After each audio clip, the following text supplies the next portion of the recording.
O programa a seguir pode conter descrições de extrema violência e não é recomendado para pessoas sensíveis.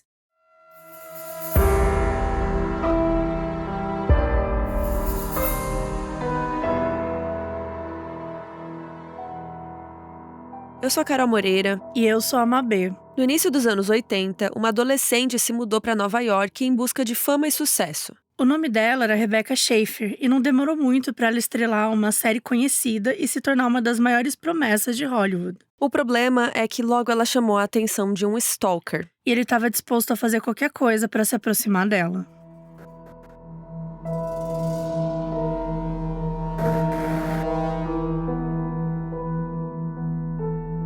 Rebecca Lucille Schaeffer nasceu em 6 de novembro de 67, na cidade de Eugene, em Oregon. Ela era a única filha do casal Benson e Dana.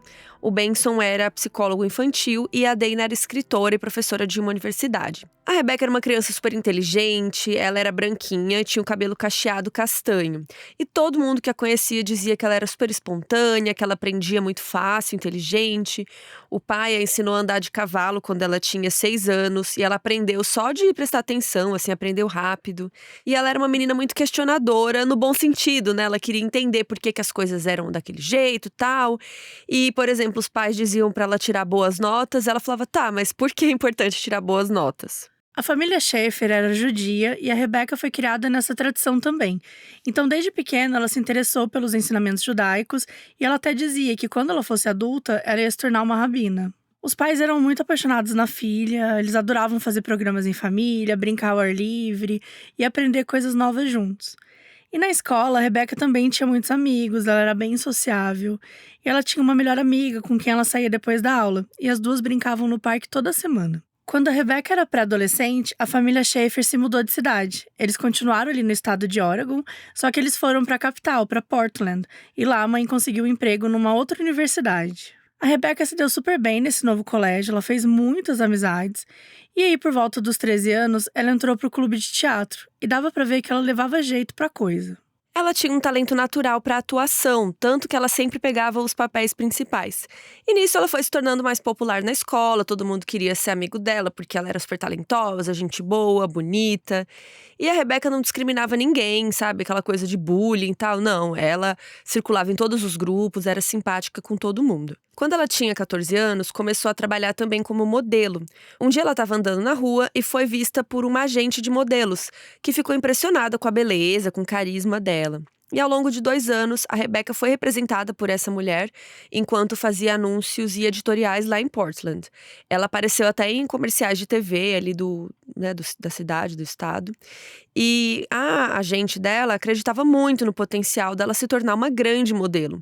Então, depois de um tempo, ela sugeriu que a Rebecca se mudasse para Nova York para tentar pegar mais marcas, né, fama maior e tal.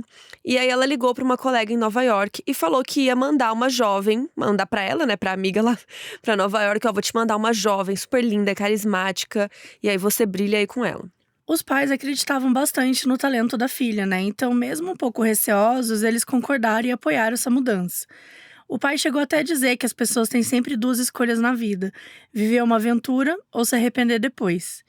E foi aí que, em 1984, aos 16 anos de idade, a Rebecca Schaeffer se mudou sozinha para Nova York. Ela se matriculou na Professional Children's School, que é uma escola preparatória para jovens em busca de carreira nas artes. E assim, muitos famosos já estudaram lá. A Sarah Jessica Parker, os 3 irmãos Culkin, né, o Kieran, o Macaulay e Rory, a Uma Thurman, Carrie Fisher, Scarlett Johansson, enfim. É uma escola que formava os talentos do futuro ali em artes e tem bastante nomes aí famosos. Nos anos 80, as novelas estavam muito em alta nos Estados Unidos. Lá elas são chamadas de soap operas e tem uma dinâmica bem diferente daqui do Brasil. Aqui as novelas duram alguns meses, né, menos de 1 ano, e lá as novelas, né, as soap operas, duram anos, às vezes décadas. Tem novela que está no ar desde os anos 70 e tem mais de 10 mil capítulos. E por causa disso, obviamente, as novelas lá têm uma rotatividade muito grande no elenco. Porque eles vão trocando os personagens, né? Vão trocando às vezes por atores mais jovens, ou vão pegando coadjuvantes para arcos menores, enfim. Vai trocando bastante. Tipo a Malhação, digamos, aqui no Brasil, né? Que ia tendo uma temporada nova, assim. Então, nessa época, era muito comum que aspirantes a modelos pegassem esses papéis curtinhos para aparecer uns meses ali na novela, né? Aparecer numa revista, virar ídolo teen, essas coisas, e depois seguir a carreira na moda. E foi isso que a Rebecca tentou fazer também. Então, no fim de 84, ela descolou um papel na soap opera One Life to Live. Era uma novela super respeitada, durou 43 anos, de 68 a 2012, e a Rebecca participou de um arco que durou uns 6 meses. Então, ela teve bastante exposição ali ao longo de 85. Nesse meio tempo, ela tentou crescer ali na carreira de modelo, mas ela tinha bastante dificuldade, porque ela tinha 1,70 m. Por mais que ela fosse alta, né, considerando a média feminina, ela ainda não era alta o suficiente para ser modelo de passarela, né, de grandes desfiles. Isso deixou ela muito triste. Ela chegou a passar um tempo no Japão em busca de trabalho lá, mas a altura dela também foi um problema. Então, aos 17 anos, ela decidiu focar na carreira de atriz, porque ela tinha curtido a experiência na novela, né, e talvez ali desse mais certo. Toda a equipe da novela tinha gostado dela, os atores também, achavam que ela era muito profissional, né? Para alguém tão jovem, ela era ótima, ela tinha muita presença. Então, assim, ela recebeu muito apoio, recebeu várias recomendações positivas ali durante os testes. E não demorou muito para ela dar mais sorte ainda. Aos 18 anos, em 86, ela passou no teste que mudaria sua carreira. A série era My Sister Sam, que aqui no Brasil foi lançada com o nome Minha Irmã é Demais. Era uma sitcom produzida pela Warner e exibida na CBS, que é uma das principais emissoras dos Estados Unidos, a mesma até hoje de Big Bang Theory, Two and a Half Men, enfim, vários sucessos aí, é TV aberta lá, né? E a série acompanhava o dia a dia de duas irmãs. A mais velha, a Sam, era uma fotógrafa de 29 anos vivendo em São Francisco. E o papel da Rebecca era a irmã mais nova dela, de 16 anos, que era mandada de supetão para morar com essa irmã e as duas precisavam se virar ali e se entender. A protagonista era Pam Dawber, uma atriz que estava super em alta na época porque ela tinha interpretado Mork e Mindy, que é a sitcom que lançou Robin Williams para o estrelato. E a Pam, que também era protagonista ali, né? Então era uma grande aposta. E aí criaram a série My Sister Sam em torno dela, só por ter o nome dela, né? A série já recebeu toda a atenção possível na mídia. Então, no momento que a Rebecca entrou pro elenco, ela automaticamente se tornou muito famosa. E como ela não conhecia ninguém em Los Angeles, a Pam abriu essas portas para ela. As duas eram roommates, né, igual na série, então elas moravam juntas, né, dividiam um apartamento. E a Pam realmente agiu ali como uma figura de irmã mais velha. A série foi um sucesso, a primeira temporada ficou no top 20 de audiência e por conta disso, My Sister Sam foi renovada sem problemas. Do dia pra noite, a Rebecca se tornou um dos rostos mais promissores de Hollywood. Ela ia em eventos, aparecia nas revistas, inspirava muitas meninas adolescentes que se identificavam com ela, com o estilo dela, até porque a personagem dela era bem, assim, o auge dos anos 80. Ela tinha muito roupas coloridas, aquele cabelão pra cima, assim. Ela tinha o cabelo cacheado, ela era branquinha, né, do olho castanho, um olho bem bonito. E aí aquele cabelão cacheado, assim, bem bonito. E a Rebecca chegou a estampar a capa da revista Seventeen, tipo a Capricho da época lá, só que deles, né? E começou a receber várias oportunidades e foi se estabelecendo ali na indústria. Em 86 ainda, na pausa das gravações dessa série, ela conseguiu um papel em A Era do Rádio, um filme do Woody Allen, que na época, né, também estava no auge, era um dos diretores mais aclamados. E mesmo sendo um papel pequeno, mostrou que a Rebecca estava chamando a atenção de gente importante. O problema é que nem toda essa atenção era desejada.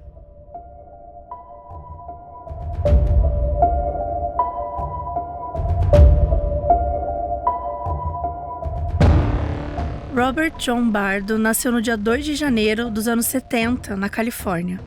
O pai dele era sargento da Força Aérea e tinha sido alocado no Japão, onde ele conheceu e se apaixonou por uma japonesa chamada June. Eles se casaram e tiveram 7 filhos. E o Robert era o caçula da família. E por conta do emprego de alta patente do pai, eles se mudavam muito. Eles ficavam em diferentes bases aéreas ali pelos Estados Unidos. A gente não achou tantos detalhes da infância do Robert, mas tudo indicava que ele não foi uma criança feliz. Ele era frequentemente agredido por um dos irmãos mais velhos. Ele tinha bastante dificuldade de ter amizades. Eles também, né, se mudavam muito, então era bem complicado. Quando ele tinha 13 anos, a família se fixou em Tucson, no Arizona. Só que isso não mudou muito a dinâmica familiar ali do Robert. O pai dele era bem distante emocionalmente, os irmãos enchiam o saco dele. Então ele era um menino que se sentia muito sozinho. E na escola as coisas não estavam melhores. O Robert era violento, ele brigava com os colegas. E também tinham relatos lá dele ameaçando, brigando com os vizinhos. Então, na adolescência, os conflitos dele com a família chegaram num nível muito grave. Tanto que o Robert ameaçou tirar a própria vida. Depois disso, ele foi retirado de casa pelo serviço social e colocado no foster care, um lar adotivo temporário. E a gente já explicou aqui, acho até recentemente, né? Foi outro dia?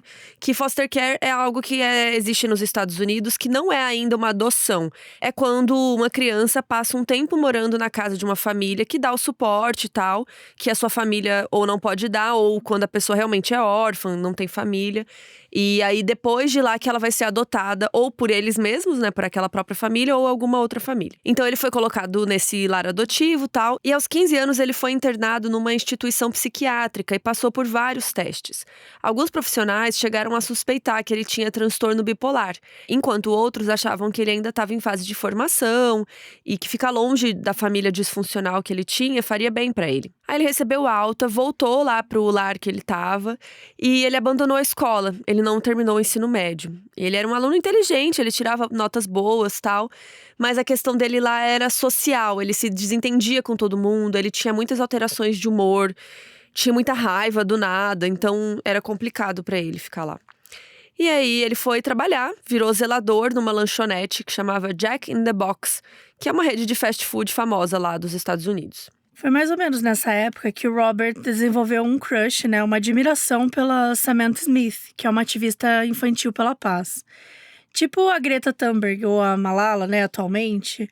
Apesar que as duas também já são mais velhas, mas enfim. Elas eram pequenas, Elas né? já foram novinhas, tal. A Samantha era meio nessa pegada aí, era o equivalente delas nos anos 80. Em 1982, quando ela tinha 10 anos, o mundo estava no contexto de Guerra Fria. Né, vocês sabem, Estados Unidos e União Soviética, cada um se ameaçando, o resto do mundo com medo de uma terceira guerra mundial. E aí a Samantha escreveu uma carta para o Yuri Andropov, que na época era o secretário-geral do Partido Comunista da União Soviética. E a Samantha mandou essa carta pedindo paz, uma explicação do porquê das nações estarem brigando tanto, enfim. E essa carta aí da Samantha, ela recebeu atenção internacional, a ponto do próprio Andropov convidá-la para visitar a União Soviética, onde ela participou de ações culturais e discursou a favor da paz. Ao longo ali de 83 e 84, ela virou uma ativista mundial pela paz. Ela era chamada de embaixadora da boa vontade, embaixadora mais jovem da América. Foi nessa época que o Robert ficou obcecado na Samantha. Ela era 2 anos mais nova que ele achava ela linda, eloquente, que ela era intelectual, né? E realmente ela era. E ele começou a mandar várias cartas de fã pra ela, só que era assim, o tempo inteiro. Ele chegou a tentar entrar em contato com a equipe dela, tentou marcar um encontro. Ele queria conhecê-la de qualquer jeito, mas nunca obteve resposta. Ele era só mais um entre milhares de fãs. Ele chegou a planejar uma viagem para o Maine, que era o estado natal dela, para ir à casa dela e forçá-la a falar com ele. Claro que na cabeça dele isso não era forçar, né? Tipo, não, eu vou lá visitar, né? Só que ele nem teve a chance, porque infelizmente em 85 a Samantha morreu num acidente de avião, quando ela só tinha 13 anos. E aí o tempo foi passando, o Robert desenvolveu outras obsessões, principalmente nas cantoras juvenis Debbie Gibson e Tiffany. O lance dele parece que era ser fã de alguém, né? Ele gostava dessa coisa de ser fã, de mandar carta, de admirar, de acompanhar. E ser fã é maravilhoso, né? A gente gosta também de se inspirar, de ter alguém pra torcer. Até a gente se sente amigo, né? Aqui no Modus mesmo, a gente recebe muita gente falando: nossa, eu sinto que eu sou amiga de vocês. E isso é muito legal. Nós também somos fãs, né? De várias pessoas, então… Quando é saudável, né? Quando é uma relação boa, a gente super curte. Exatamente, mas como vocês estão vendo, não era o caso aqui do Robert. Parece que ele queria se aproximar, ele queria uma atenção, né? Ele realmente ficava obcecado com esse assunto. O Robert queria ser validado por essas jovens, né? Por quem ele se apaixonava, e bem entre aspas. Então ele sempre ia atrás dessas meninas. e tinham, sei lá, um aspecto de pureza, uma inocência que ele julgava. E isso ia tornando uma obsessão, né? Não era nada saudável. Era realmente querer estar no espaço daquela pessoa e de um jeito bem estranho.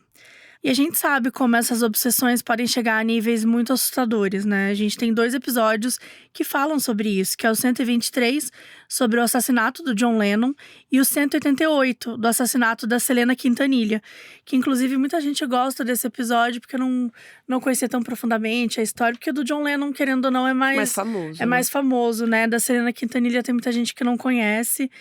E é uma história bem triste mesmo. E nesses 2 casos que eu acabei de citar, né, são cantores cujos fãs se sentiram no direito de decidir se eles viveriam ou não. No caso do Robert, ele não podia perseguir fisicamente a Debbie ou a Tiffany porque elas moravam em Nova York. E ele estava no Arizona, né, era do outro lado do país. E ele não tinha nem dinheiro para cruzar os Estados Unidos. Mas o Arizona ficava um pouco mais perto de uma cidade bem importante, Los Angeles. E era lá que vivia outra jovem pelo qual ele se obcecou. Uma adolescente bonita, angelical e carismática, do jeito que ele gostava. Era lá que vivia a Rebecca Schaeffer.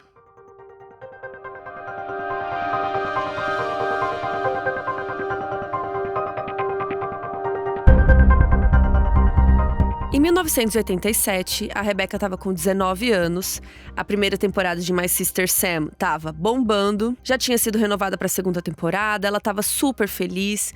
E foi nessa época que ela arrumou um namorado, o Brad Silberling, um estudante de cinema da Universidade da Califórnia. Ele tinha 23 anos, ela estava com 19. Spoiler, o Brad acabou se tornando um diretor bem famoso. Ele dirigiu filmes como Gasparzinho, Desventuras em Série e Cidade dos Anjos. Mas, né, enfim, ainda não era. Na época, os dois engataram um namoro super rápido, ficaram super apaixonados.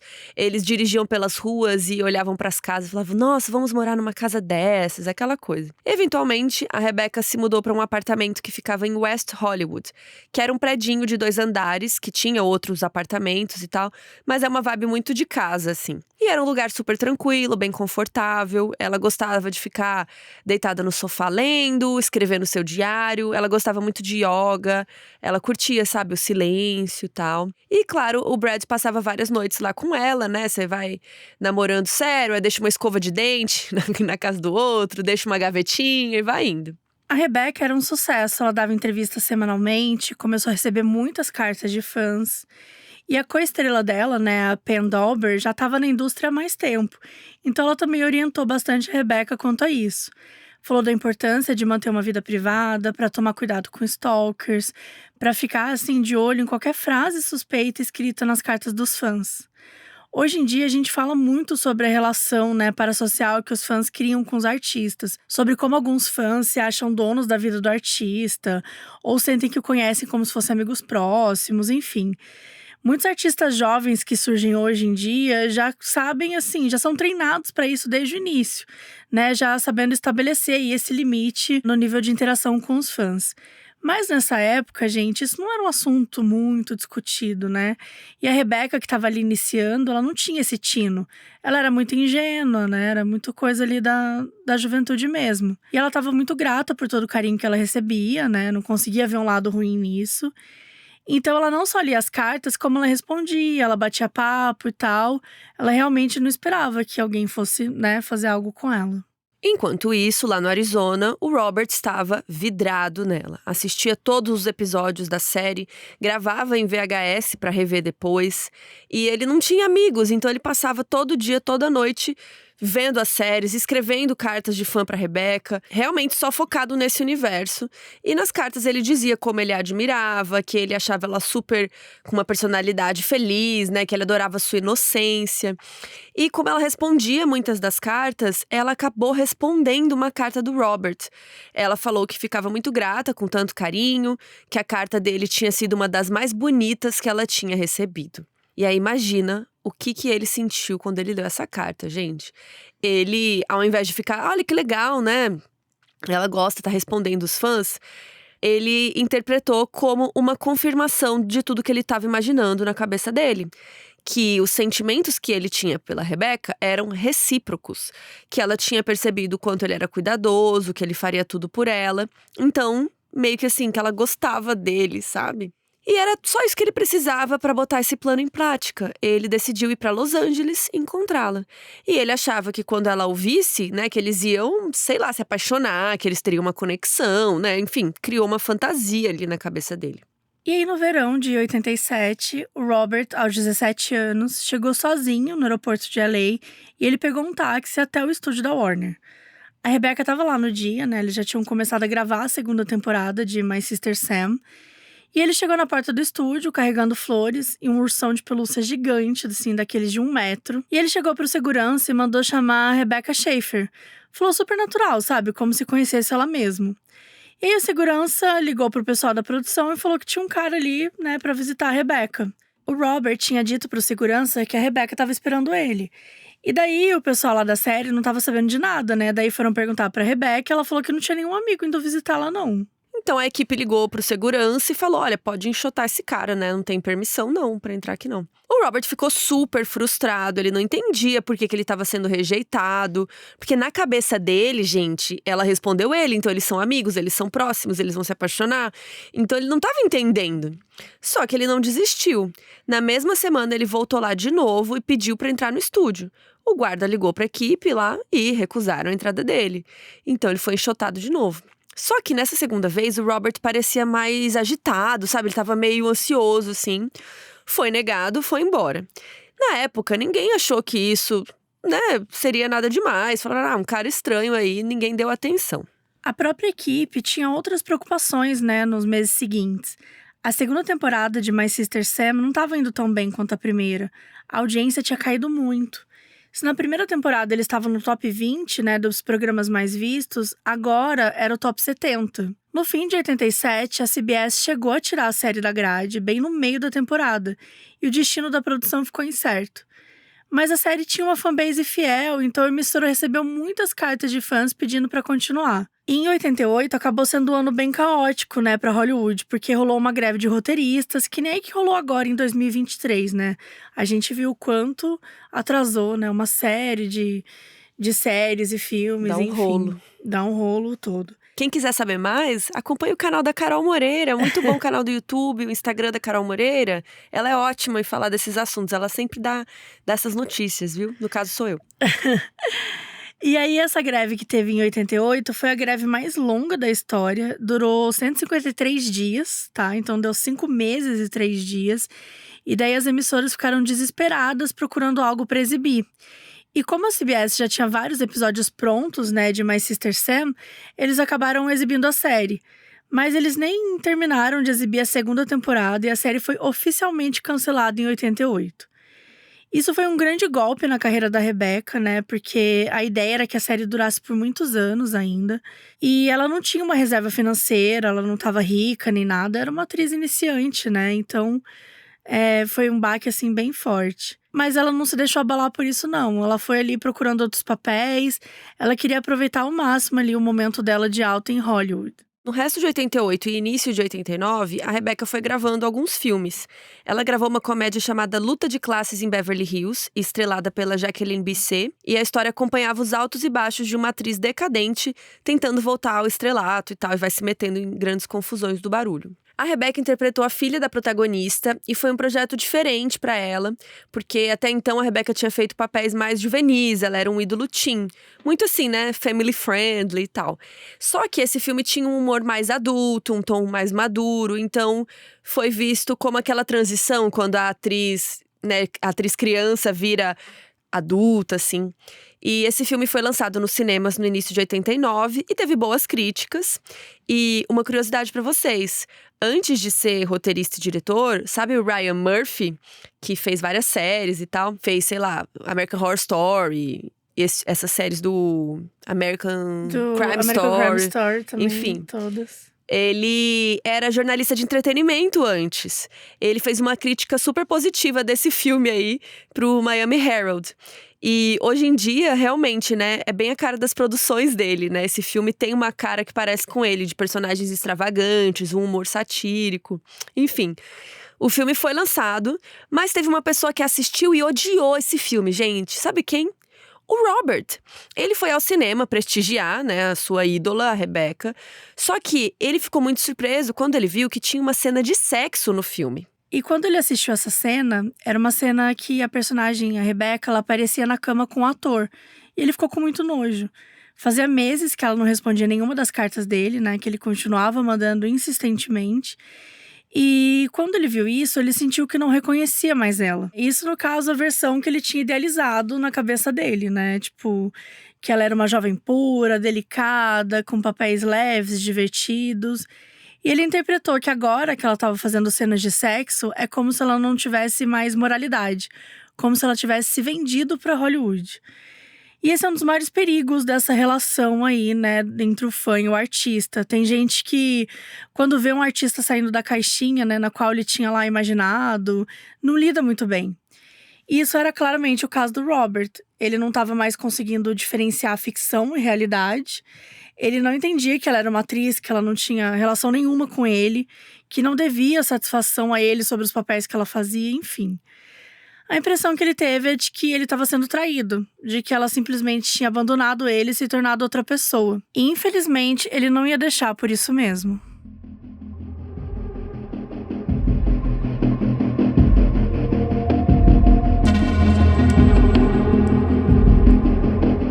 Em 89, o Robert estava com 19 anos, continuava morando com os pais e trabalhando na lanchonete. E estava ficando cada vez mais agressivo com as pessoas ao seu redor. Naquela época, vários vizinhos prestaram queixa porque ele andava pela rua fazendo gestos obscenos, xingando todo mundo que passasse. Ele chegou a cometer xenofobia com uma família de vizinhos que eram mexicano-americanos, né, assim. Ele se aproximou, gritou que eles deviam voltar pro México, um negócio horroroso. E nesses meses finais de 88 e comecinho de 89, ele foi detido 3 vezes pela polícia com acusações de violência doméstica contra alguns irmãos e conduta desordeira, que aqui no Brasil seria tipo perturbação do sossego. Em julho, ele foi sentenciado a cumprir um programa de orientação lá no Arizona, só que não era algo supervisionado. Mandaram ele se apresentar lá e ficar por um tanto de dias. Mas simplesmente ele não foi. Nenhum policial ou oficial da justiça conferiu se ele tinha ido. Então ele ficou em casa planejando uma ida para Los Angeles. Ele queria ir de novo atrás da Rebecca, queria encontrar com ela e confrontá-la por não corresponder mais ao que ele achava que ela deveria ser, né? No caso, a fantasia que ele criou. Então, para isso, ele bolou um plano. Alguns anos antes, em 82, uma outra atriz tinha passado por um stalking bem pesado. Era a Teresa Saldanha, que em 80 ficou muito famosa pelo seu papel em Touro Indomável. Era um clássico do cinema, filme do Martin Scorsese. Ela interpretava a esposa do Joe Pesci. A Teresa morava em West Hollywood, no mesmo bairro da Rebecca, e depois de ficar famosa, ela começou a ser stalkeada por um fã. Era um cara chamado Arthur Jackson, escocês, que viajou da Escócia para os Estados Unidos só para perseguir ela. E na época, o Arthur contratou um detetive particular para conseguir o telefone ou endereço da Teresa. O cara não conseguiu esses dados, mas conseguiu o telefone da mãe dela. E daí o Arthur ligou para a mãe dela fingindo que era um assistente do Scorsese e que queria entregar um roteiro de um novo filme para ela, para ver se ela queria participar. Nisso, a mãe entregou o endereço pro cara e o Arthur foi lá e a abordou, a Teresa, né, no meio da rua quando ela estava saindo de casa. Ele levou uma faca já com ele e esfaqueou ela várias vezes, pegou até no pulmão dela. Foi um ataque tão violento, gente, que a faca entortou. E o pior é que tinha um monte de gente na rua olhando, né, então não foi nem que ele fez escondido, nada. Só que aí um cara só foi lá correndo e tentou segurar o Arthur por trás e tal, e ele acabou indo preso. Ela passou 4 meses internada com 10 facadas e ele foi condenado a 14 anos de prisão. A Teresa, felizmente, se recuperou e ela fez uma coisa inédita. Ela estrelou um filme para TV sobre esse ataque, interpretando ela mesma. Se chamava Victims for Victims, The Teresa Saldanha Story. E contava justamente sobre esse cara stalkeando ela, o ataque, tudo que ela passou, tudo mais. E ela estrelou esse filme justamente para trazer notoriedade para esse tipo de situação. Ela queria que as pessoas entendessem o que era o stalking, né, que eles chamam, que não era uma coisa muito falada na época. E graças a isso, esse tema passou a ser mais pautado na mídia. De volta agora para a história principal, né, em 89, o Robert leu bastante sobre esse caso. E aí não precisa dizer, né, com qual lado que ele se identificou. ele se inspirou muito nesse Arthur Jackson para bolar um plano. E o Robert fez a mesma coisa que ele, contratou uma agência de investigação particular para descobrir onde a Rebecca morava. E eles conseguiram olhar os registros do Departamento de Veículos Motorizados lá da Califórnia e eles encontraram o endereço que estava vinculado ao carro da Rebecca. Então agora o Robert tinha o endereço dela e ele também já tinha uma arma. Ainda no Arizona, ele tinha tentado comprar um revólver, numa loja de armas, mas o vendedor tinha se recusado porque ele ainda não tinha 21 anos. Então Robert voltou para casa e pediu para o irmão mais velho comprar. E aí o irmão falou que ele compraria, desde que Robert só usasse a arma quando estivesse com ele. E obviamente o Robert não cumpriu o acordo, Ele pegou a arma e foi para Los Angeles de ônibus. Enquanto isso, a Rebecca nem desconfiava que estava sendo perseguida. Naquele verão de 89, ela estava com 21 anos e um objetivo muito claro: conseguir o papel de Mary Corleone no Poderoso Chefão 3, que era o retorno da franquia depois de 15 anos e era uma personagem de muito destaque, era filha do Al Pacino com a Diane Keaton, E aí todo mundo ali, de Hollywood queria esse papel. A Winona Ryder estava na jogada, até a Madonna tentou fazer um lobby, mas disseram que a Madonna era muito velha pro papel. E os agentes de talentos todos queriam colocar a sua agenciada naquele papel. Então assim, gente, imagina todo mundo ali falando nesse assunto, e conseguiram um teste pra Rebecca. Então no mês de julho ela estava se preparando com tudo para esse teste. Mas, infelizmente, tudo mudou.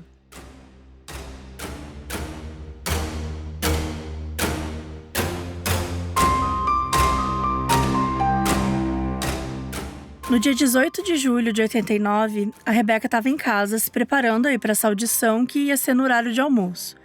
Na noite anterior, ela e o Brad, o namorado, tinham ido no cinema juntos e ele tinha deixado ela em casa. Quase que ele entrou e foi dormir com ela, mas ele tinha um compromisso cedo, então achou melhor voltar para casa. E aí ela dormiu sozinha. Naquela manhã, ela estava esperando alguém da equipe ir até na casa entregar o roteiro para ela. Era algo que já estava combinado. Então ela ia ter algumas horas para estudar o texto antes da audição. Nas últimas semanas, era só disso que a Rebecca falava. Família, amigos, namorado, todos sabiam como esse teste era importante e podia mudar a carreira dela. Então, nesse período, ela estava um pouco tensa, ela estava mais estressada que o normal. Naquela mesma manhã, o Robert chegou em Los Angeles depois de viajar a noite inteira de ônibus. E ele levava consigo uma sacola que tinha, entre outras coisas, a carta que a Rebecca tinha mandado para ele, junto com uma foto autografada, uma cópia do livro O Apanhador no Campo de Centeio e, claro, o revólver. O Robert chegou na vizinhança e começou a importunar os transeuntes. Ele saía mostrando a foto da Rebecca, perguntando se alguém conhecia ela, se já tinham visto ela por ali. E ninguém deu muita moral, pra ele. Por volta das 9 da manhã, a campainha tocou. O interfone estava quebrado. Então, ao invés de atender e falar, quem é? A Rebecca desceu e abriu a porta ela mesma.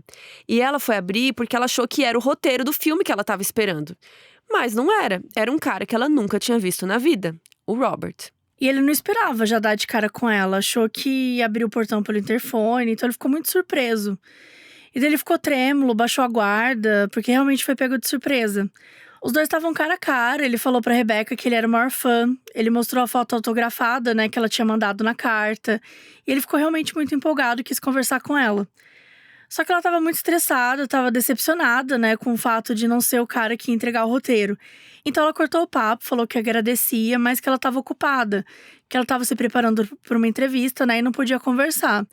Então ela dispensou e fechou a porta. E ainda chocado, de realmente ter conseguido vê-la, ele passou 1 hora perambulando pelo bairro, sem direção específica.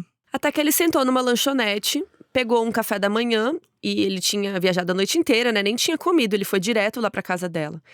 E ele tava insatisfeito, porque ele falou, poxa, eu nem consegui falar tudo que eu queria, nem consegui falar sobre o filme lá que ela fez cena de sexo, que foi um absurdo. Então ele resolveu ir num telefone público e ligou pra uma irmã dele. Essa irmã era a que ele contava mais sobre a Rebecca e tal. Ela sabia que ele era apaixonado por ela, e ele falava mais de sentimentos com essa irmã, Então ele ligou pra ela e falou tudo de um jeito meio confuso, que era pra ela acreditar nele e que se ela visse ou ouvisse algo sobre ele, pra saber que não era bem assim. Aí a irmã não entendeu direito, a ligação também tava meio ruim, ele tava falando de um jeito meio vago, ela não entendeu nada direito, mas beleza. Desligou a ligação, o Robert foi no banheiro masculino, tirou o revólver da sacola e confirmou se estava funcionando direitinho. E aí, gente, ele saiu da lanchonete e voltou para casa da Rebecca. Era 10h15 da manhã quando o Robert tocou a campainha de novo. E, gente, ela desceu porque o roteiro do Poderoso Chefão ainda não tinha chegado, então ela correu, né, achando que era isso. E ela deu de cara de novo com ele e ficou puta de novo. Ela tava uma pilha de nervos, ela tava estressada com o roteiro que não chegava e ainda tinha que lidar com esse fã aleatório importunando ela. Ela foi mais firme dessa vez, falou que ela não queria conversar e que não tinha tempo pra ele, que ela tinha coisa importante pra fazer. E de acordo com Robert, foi essa frase dela que fez ele se descontrolar. E aí ele disse que tinha um presente pra ela. Ele pegou o revólver, apontou na direção do peito dela e deu um tiro a queima-roupa. A Rebecca foi atingida na hora, ela não teve nem chance de fazer alguma coisa, foi muito rápido, questão assim de segundos mesmo. Ela caiu pra trás, sentiu muita dor, enquanto Robert saiu correndo da cena do crime, abandonando a Rebecca pra morrer. Uma vizinha que estava em outro apartamento ouviu o barulho e ficou super preocupada, desceu as escadas devagar, porque ela ficou com medo realmente de ser um tiro e do atirador ainda estar por ali. Ela foi devagarinho e acabou saindo na rua e viu a Rebecca ali deitada, chorando, e ela estava repetindo, por que eu? Por que eu? E assustada, a vizinha ligou para a polícia correndo, ligou para a ambulância e ficou lá com a Rebecca. Levou alguns minutos para a ambulância chegar e a Rebecca foi levada com cuidado para dentro do veículo e a ambulância levou ela para o centro médico Cedars-Sinai. Mas infelizmente não tinha o que fazer. O tiro foi muito certeiro. A bala atingiu o tórax e ela teve uma hemorragia interna muito grave. E somente 30 minutos depois do ataque, a Rebecca Schaeffer faleceu, enquanto ainda estava chegando ao hospital. Ela tinha 21 anos.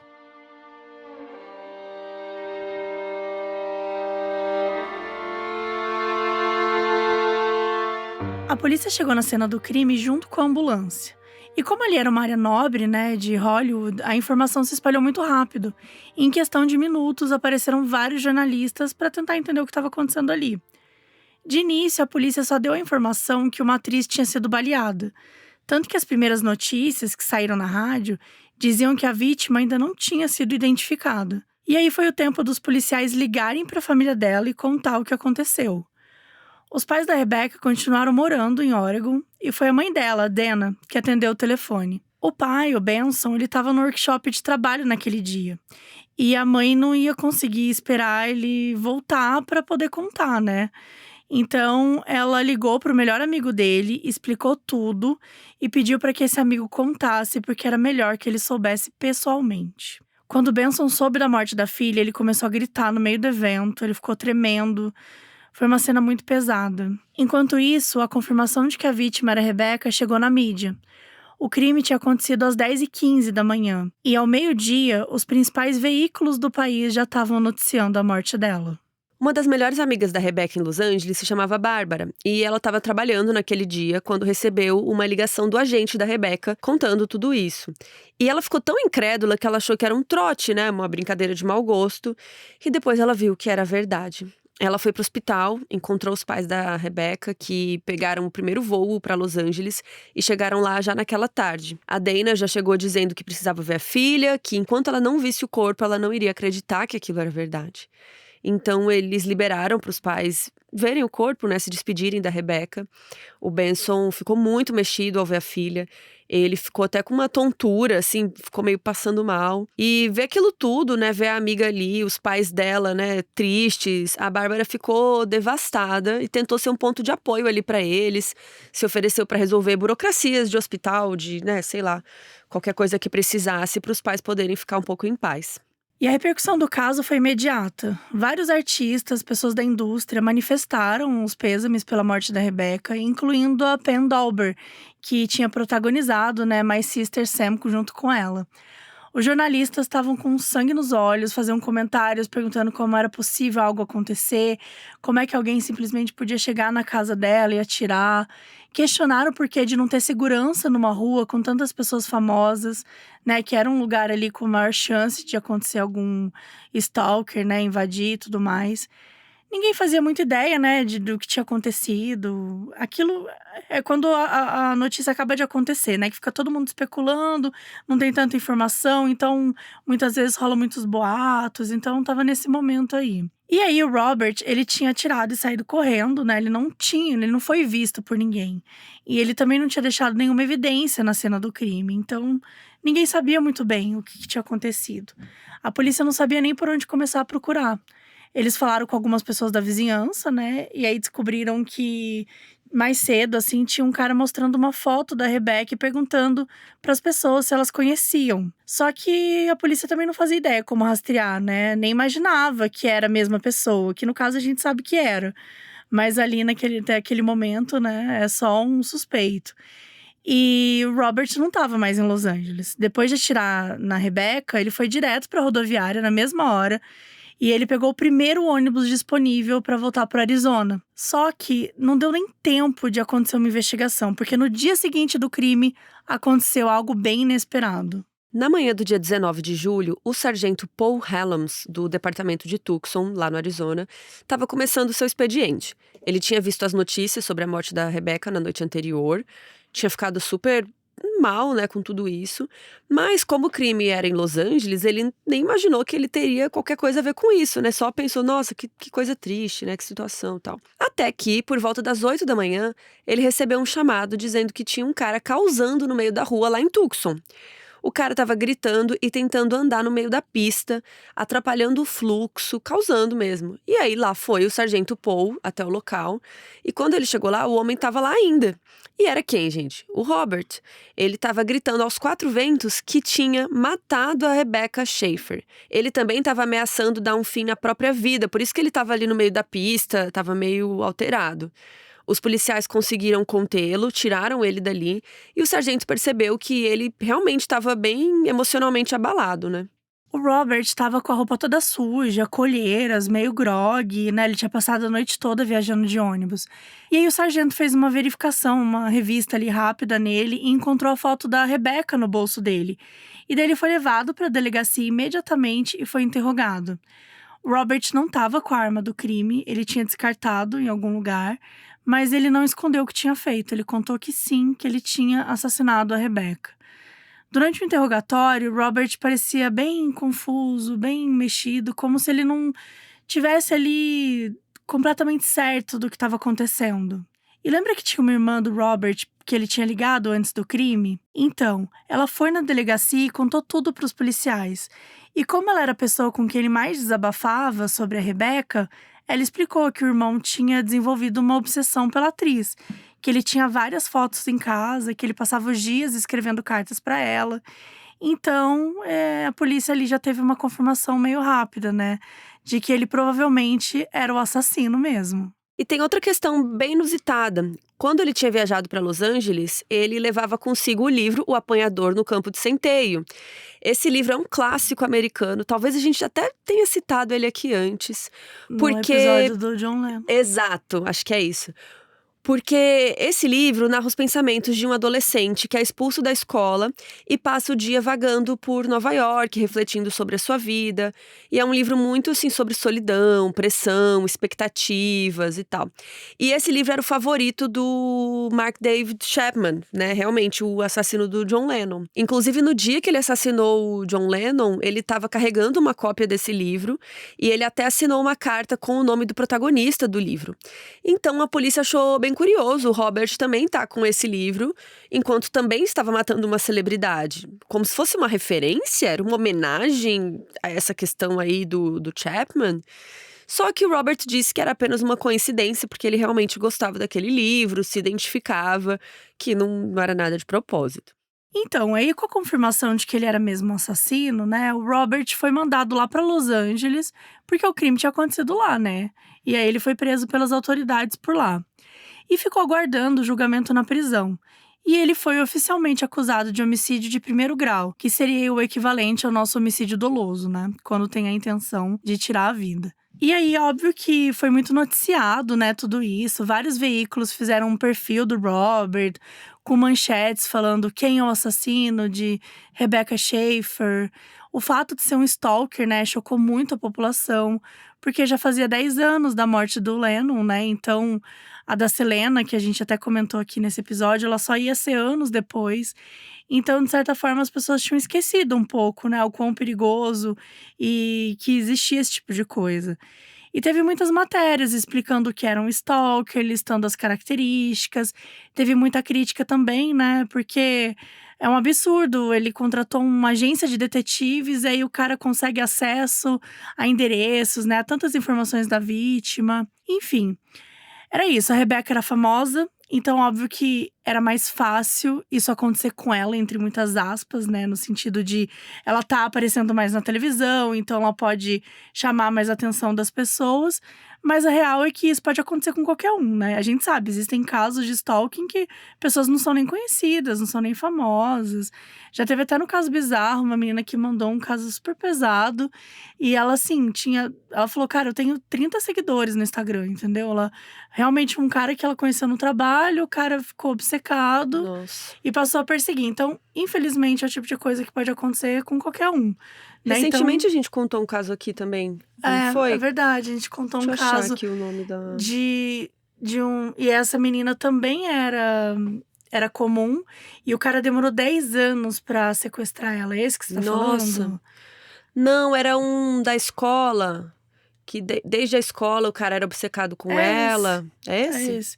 É que ele demorou 10 anos pra… Ai, não lembrava pra que tinha sido tanto sequestrar. tempo. É que ela mudou de cidade, né? Então ela não achou mais que ia acontecer alguma coisa. Ele criou… Gente, eu não tô lembrando o nome dela. Faz um tempinho, acho que foi até Faz ano tempo já? passado, é. Ah, e aqui é o 293, é um episódio exclusivo. É o Stalker de Samantha Stites. Nossa, esse episódio, isso assim, dá mesmo. muita raiva. Esse episódio é muito forte, mas é muito importante também, porque ela aprendeu com true crime, né? Como que ela Sim. fazia pra deixar evidências, pra se organizar. Então ela foi muito esperta na hora De depois que ela foi fugir, né, capturada, tal. né? Inclusive, se você não assina o Modus Operandi exclusivo, vale muito a pena, gente. É só R$15 por Sim. mês e você tem acesso a 2 episódios exclusivos. Além do que, ao você entrar, você pode ouvir tudo que está lá do passado. Exato, todos Você os pode voltar no anteriores. tempo e ouvir tudo, tá? Então aproveitem que tem muito caso bom. Esse mês de maio, por exemplo, a gente vai ter um caso que eu achei, assim, sensacional, que é o da Angie, que é uma mulher bem misteriosa, cheia de crimes. Não quero contar muito, porque é bem misteriosa a vida dela. E também teve o escândalo de abuso de hóquei no Canadá, que é um caso, assim, nossa, revoltante. Muito triste. Então, você que é nosso assinante exclusivo, você tem acesso a conteúdos incríveis, tá? E se você não é só R$15, entra, aproveita, que você também aí tá fazendo parte do nosso grupo. Isso, testa um mês. Se você não gostar, você para. Cancela, que saco. Que saco agora. Então, Começa fala, a brigar, pega né? seu dinheiro de volta. Não, dinheiro de volta não tem. Aí não tem. Aí não dá. Não, mas pô, dá pra Mas fazer vai. um mês pra testar. Se não Exato. gostar, realmente, para e depois volta. Exatamente. É isso. Então, começou, né, a rolar muitas matérias explicando sobre stalker, falando sobre isso e tal. E o pai da Rebecca, o Benson, ele ficou aliviado quando ele soube que o assassino da sua filha tinha sido pego. Mas era só o início, né, gente? Ainda ia ter o julgamento e ninguém sabia como ia ser.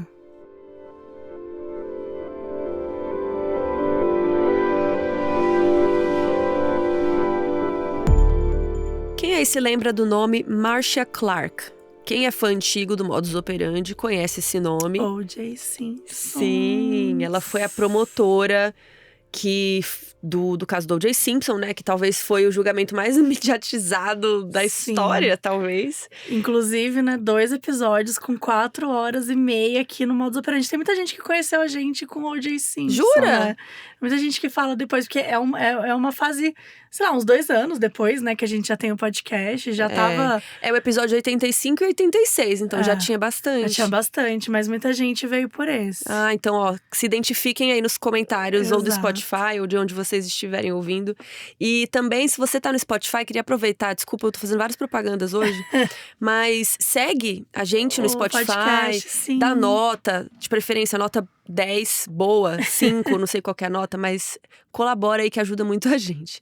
Então, assim, a Marcia Clark ficou eternizada, inclusive na TV, né? Pela interpretação da Sarah Paulson, que é uma diva lá no American Crime Story, ganhou Emmy e tudo mais. Mas Muitos anos antes, sim, gente, vocês estão prontos? Muitos anos antes de ficar famosa por causa do O.J., a Marcia foi promotora aqui neste caso da morte da Rebecca. O julgamento foi em setembro de 91, 2 anos depois do crime, e foi 4 anos antes do julgamento do O.J. Só que nessa época a Marcia já era super respeitada, ela era muito acostumada a pegar casos de feminicídio, né, que não tinha esse nome. Então ela tava, né, assim, pronta pra brilhar nesse caso. Quando os pais da Rebecca conheceram ela, a Marcia tava grávida do seu primeiro filho. Ela ficou até meio constrangida ao se apresentar pra eles, porque ela pensou, pô, tô aqui com um bebê na barriga e eles perderam uma filha, né? Ela sentiu muita empatia pela família, ouviu os relatos deles, respondeu as perguntas com muita calma, ela foi muito atenciosa, assim. Os pais gostaram muito do trabalho dela, confiaram nela e acreditaram que ela seria capaz de condenar o homem que matou a filha deles. E a Marcia já chegou com o pé na porta, ela queria a pena de morte pro Robert. Ele não tinha dinheiro para advogado, então ele recebeu um defensor público que conseguiu fazer um acordo com a Marcia e convenceu ela a não pedir pena de morte. O advogado de defesa argumentou que a pena de morte levaria a um trâmite cansativo, cheio de apelações, que ia se arrastar por anos, né, até o cumprimento da sentença. Então que isso ia ser uma dor a mais para os pais da Rebecca, né, ficar tantos anos sem uma resolução. A Marcia concordou, acabou mudando para prisão perpétua, porque isso era algo que ela não queria abrir mão. Desde o início, o julgamento nunca foi sobre se ele era culpado ou não, porque estava bem certo ali desde o início, né, que o Robert tinha sim atirado na Rebecca. A questão era, ele ia ser punido por isso, e como ele ia ser punido, ele estava no controle das faculdades mentais, enfim, né, essas nuances aí em volta do crime. O julgamento não teve júri, foi decidido pelo juiz mesmo, então ele era a única pessoa que precisava ser convencido. A Marcia focou em provar que o crime tinha sido premeditado, que o Robert tinha tido chance de planejar, que ele tinha racionalizado, né? Ele foi para outra cidade, levou uma arma, tudo mais. E a maior testemunha dela, por mais que fosse uma testemunha da defesa, foi o próprio irmão do Robert, quem tinha comprado a arma para ele. Porque ele admitiu que o Robert tinha separado o dinheiro, tinha orientado o irmão de que arma ele queria, então provava que era algo planejado, né? Que não foi uma coisa ali do calor do momento. Já a defesa apelou para o argumento de insanidade. E eles levaram como testemunha um psiquiatra forense chamado Dr. Park T.S. Sim, gente, vocês conhecem esse nome do episódio 137, porque ele testemunhou também no julgamento do Jeffrey Dahmer. Então a gente citou ele lá também. Então vários rostinhos conhecidos aqui. O Dr. T.S. alegou que o Robert não poderia ser condenado pelos crimes porque ele tinha entrado em algum estado de confusão mental que perdurou por dias e que isso tinha levado a cometer o crime. Ele sugeriu que o Robert pudesse ter esquizofrenia, que ele ouvia vozes o mandando fazer coisas que ele não queria fazer, e para provar que ele era influenciável, a defesa passou uma música do U2 chamada Exit. Olha o trecho dessa música. Com a mão no bolso, o dedo no aço, a pistola era pesada e ele podia sentir seu coração batendo. Sim, tá parecendo meio engraçado, mas a gente já vai explicar por quê. Na hora que tocou a música, o Robert mudou completamente a postura. Durante todo o julgamento, ele estava quieto, observador, na dele. Quando a música tocou, ele se empolgou muito, começou a cantar junto, balançar a cabeça. Então isso foi uma maneira de provar que ele podia mudar da água para o vinho quando ele recebia certos estímulos, sabe, estímulos específicos. A defesa alegou que a esquizofrenia dele podia ter feito com que ele se confundisse com a letra e achasse que precisava matar alguém. Mas assim, né, dá pra eles terem combinado isso também. Nossa, Né? Muito total, esquisito. total. E a promotora Marcia, ela não estava convencida com isso, né? Ela exibia os vídeos ali dos depoimentos dele na prisão e todo mundo no tribunal viu que ele falava do crime como se não fosse nada demais. Ele contava para os policiais, assim, como se fosse uma história divertida. Aí eu peguei a arma, ela ficou sem reação, tipo, ele contava empolgado mesmo. Tem um especial do jornal 2020 da ABC que conta sobre o caso e mostra esse trecho da gravação, tanto o depoimento quanto ele cantando a música do U2. A gente colocou o link, né, tudo isso completo lá no nosso site, modusoperandipodcast.com. E eu já convido vocês, gente, sempre que ouvir um episódio, vai lá que a gente sempre coloca vários conteúdos e informações adicionais aí sobre os casos. Nas considerações finais, a Marcia repetiu o passo a passo do Robert no dia do crime, disse que ele tocou a campainha, falou com a Rebecca, saiu, voltou de novo. Ou seja, ele teve muita chance de decidir não cometer o crime.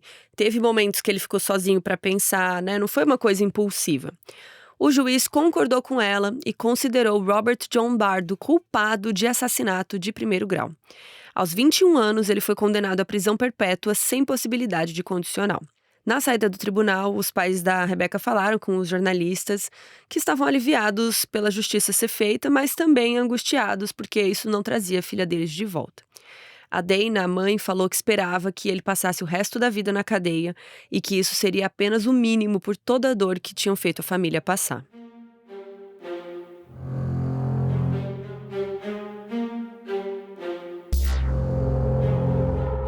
Após a condenação do Robert, os pais da Rebecca tentaram refazer suas vidas, né, do jeito que era possível. A Dana era escritora, então, como forma de expurgar esse luto, de lidar melhor com isso, ela escreveu e apresentou um monólogo sobre a filha. E era um monólogo sobre a percepção dela da perda da Rebecca. Ela encenava o momento em que recebia a ligação da polícia, bem sensível. E ela apresentou em teatros pequenos. No especial do 2020, né, linkado no site, tem algumas imagens de arquivo aí dessa apresentação. Enquanto isso, o Benson, né, o pai, ele focou na luta contra o porte de armas. Ele falou que a sociedade não precisava de tantas pessoas armadas o tempo todo, ou tendo acesso a materiais tão perigosos no dia a dia, e que isso, né, possibilitou a morte da sua filha. O elenco de My Sister Sam, incluindo a protagonista, né, a Pen Dauber, também se pronunciou contra as armas. Eles foram muito vocais sobre porte de arma, né? Então a Pen deu várias entrevistas e se tornou uma ativista nessa causa. Infelizmente, o porte de armas continua legalizado nos Estados Unidos até hoje, mas a morte da Rebecca ajudou a moldar mudanças aí. Os debates levantados pelo crime foram importantes para que as pessoas se importassem mais com o risco dessa perseguição, né, do stalking. A Marcia Clark falou algo bem interessante, né, que essa morte levantou a suspensão da descrença em torno das celebridades. Lembrou que eles eram pessoas normais e corriam os mesmos riscos que qualquer outro.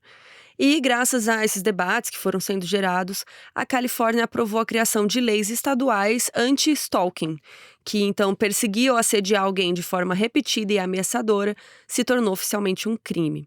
Além disso, a legislação passou a restringir o acesso de registros pessoais e governamentais, já que Robert conseguiu o endereço da Rebecca pelos dados do carro no Departamento de Veículos Motorizados. E aqui vale um disclaimer também, gente. O Brasil também tem lei contra stalking, tá? A lei foi aprovada em 2021, tá no artigo 147 do Código Penal. A lei criminaliza o ato de stalkear e coloca como definição de stalking perseguir alguém reiteradamente, ameaçando sua integridade física ou psicológica, restringindo sua locomoção ou invadindo sua privacidade. A pena é uma reclusão de 6 meses a 2 anos de prisão, além de multa. Então, se você passar por isso, você pode ir numa delegacia abrir um boletim de ocorrência que a lei te ampara. Mensagens e prints servem como evidência, se alguém ficar assediando online também, né, mandando mensagem toda hora, enfim. Tudo isso pode ser utilizado aí como argumento. Em risco de um perigo mais imediato, busca ajuda, liga para o 190, tenta se esconder em algum lugar. Acredita na sua intuição, sabe? Se algo tá te deixando um pouco nervoso, não fica pensando, talvez a pessoa não esteja muito me procurando, não. Melhor tá errado, né? Exato, melhor pecar por excesso, mas se proteger, né? Cuidar da sua integridade física e mental.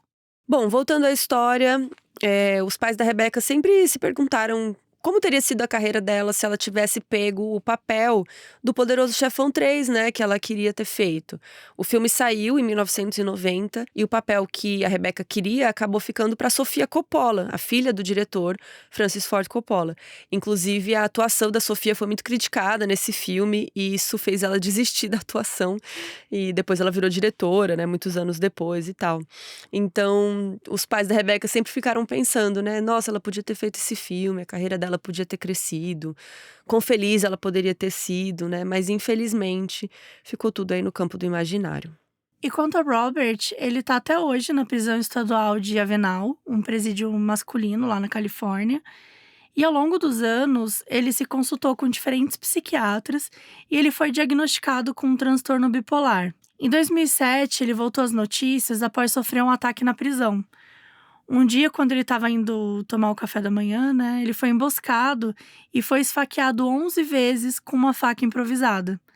O agressor era um outro detento que também foi condenado à prisão perpétua. E o motivo a gente não sabe, talvez tenha sido alguma rivalidade, alguma briga ali na prisão. O Robert foi mandado para o hospital, se recuperou e depois voltou para a prisão, onde os guardas garantiram que ele e esse outro detento não se falassem mais. Em 2021, o canal NBC entrou em contato com Robert, já com seus 50 anos, em busca de uma declaração mais recente sobre o crime. Ele respondeu em um áudio que depois foi exibido em um jornal. No relato, o Robert diz estar muito arrependido, que depois de anos ele conseguiu entender a gravidade do crime dele. Ele falou que estava num lugar muito sombrio emocionalmente quando ele era adolescente e que essa obsessão pela Rebecca era um jeito de fantasiar com alguma coisa melhor. Ele contou que continuou sendo atendido por psiquiatras e que se arrepende muito dos seus atos e que vai passar o resto da vida tentando melhorar. No momento que a gente está gravando esse episódio, 2026, o Robert já está preso há mais de 35 anos, hoje ele tem 56 anos. Ele continua em prisão perpétua e nunca teve chance de um recurso de condicional nem nada disso. Então a expectativa é que realmente ele passe o resto da vida preso. Já faz quase 40 anos que ocorreu o assassinato da Rebecca Schaeffer e é um evento que continua despertando muita dor, para a família, para todo mundo em volta dela. A Dana, a mãe, morreu em 2022, aos 78 anos, por conta de um problema na aorta. Por ironia do destino, ela morreu no mesmo dia do aniversário da filha dela, dia 6 de novembro. A morte dela resultou na criação de leis e continua a ser citada como exemplo de algo que chocou e machucou os Estados Unidos. Até hoje, Rebecca Schaeffer é lembrada com carinho pela família, por amigos e por fãs que viam nela uma atriz talentosa e uma alma bondosa.